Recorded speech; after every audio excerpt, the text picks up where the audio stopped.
Although Luana Carolina was able to secure the finish in the final seconds of that fight, we had to rip up our dog of the night ticket as the under 2.5 did not end up cashing for us for UFC Vegas 85.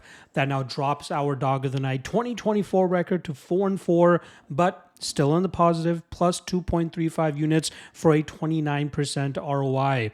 Again, you can be 500 or just under 500 and still be in the profit, especially when you're looking to dog hunt, as we are with this dog of the night segment that we do on a weekly basis. All right, we got 3 more dog of the night candidates headed your way for UFC Vegas 86. Got some juicy ones here and got some ones that I know I'll probably get some hate for in the comment section, but that's what we do it for. We run the research, we trust our eye, go with our gut and our knowledge, and put that all together and try to cash these underdog tickets. Again, they're not going to hit.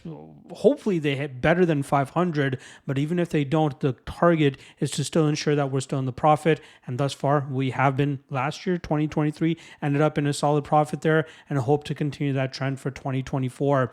Reminder, there are 3 regional events going down this weekend as well. And if you're looking for breakdowns for those, you can find those on the Lock of the Night Patreon page. We have ACA going down on Friday. We got OKTAGON MMA as well as LFA. Again, I'm breaking all those fights down in written form on the Patreon page. What else you can find on the Patreon page for the Lock of the Night is the Dog of the Night. The official dog of the night. Out of the 3 candidates I'm going to give you here, which one am I entrusting with the moniker of being the underdog of the night? You can find out on the Patreon page, which is where I've already posted it for the subscribers over there. Join the over 130 members currently on there and join the content that they're getting, all the written content breakdowns, not just for the UFC, but for all those other promotions as well.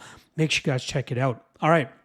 Enough plugging myself. Let's get into the top 3 dog of the night candidates I have for you guys. First is going to be Bruna, Brasil, who currently finds herself at plus 240. She's going up against Loma Lukbunmi.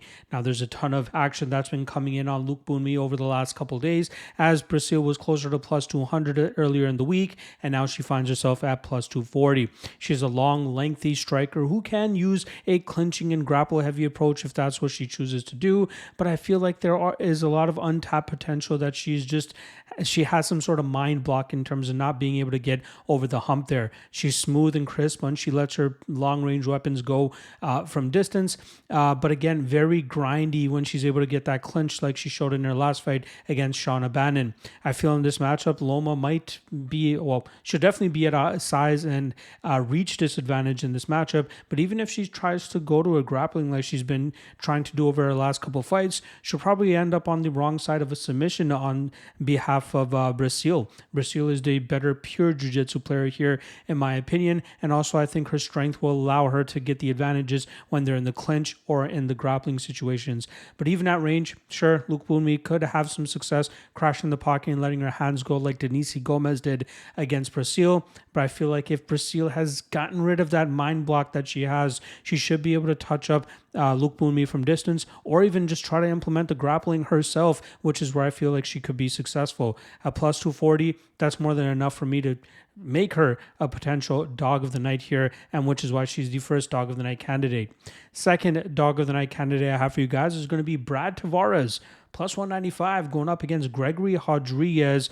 The veteran Brad Tavares has been in the UFC for 10 plus years now, usually showcases a solid striking approach using his combinations, footwork, and countering ability to touch up his opponents. And he's fallen on a bit of hard times recently, which is why I believe he's at the line that he's currently at.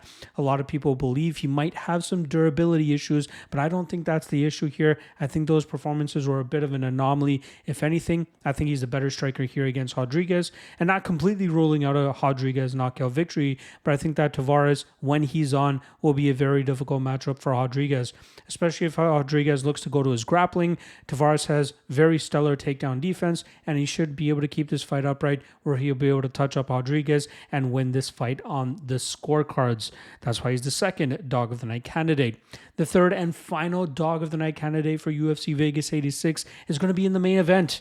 Again, this is the one that I'll probably catch the most heat for, but at plus 230 on Jack Hermansson against a young upstart in Joe Pyfer, who really hasn't been pushed in the UFC thus far, seems like a no-brainer spot in my opinion. Hermansson is coming from an injury layoff right now, which is obviously a little bit of throwing a wrench in the confidence meter here, but I still believe that this is a spot that he can grind out Joe, whether it's with his clinching, his Greco-Roman wrestling background, or even his ability to touch up height from distance. Historically speaking, Hermansson has above average durability, and I do believe he should be able to take the early shots from Pyfer here and wear on the youngster and eventually pull away with this fight down the stretch, possibly securing a late finish in this matchup. Again, plus 230, way too wide, and especially this is a massive step up in competition for Joe Pyfer. First main event slot. Maybe the nerves end up getting to him here. Maybe he gasses himself out early trying to find the finish. Last thing you want to do against a veteran like Jack Hermansson. So once again, plus 230, Hermansson, the third and final dog of the night candidate. Which one did I end up going with? Check out the Lock of the Night Patreon page. A link for that in the description below to know which of those three that I actually went with, and not to mention all the access to all the other plays that I got for the year. Solid hot start for the year as well. I believe it's about plus 16 or plus 18 units, not just from the UFC, but the regional shows as well. Check all that out. Lock of the Night Patreon page. Link in the description below. All right. I will be back tomorrow for the quick picks version of the breakdown for the full card, as well as the Locky Trinity / Locky two-step free parlay. The content train continues to roll on. Appreciate you guys. Love you guys. See you then. Peace.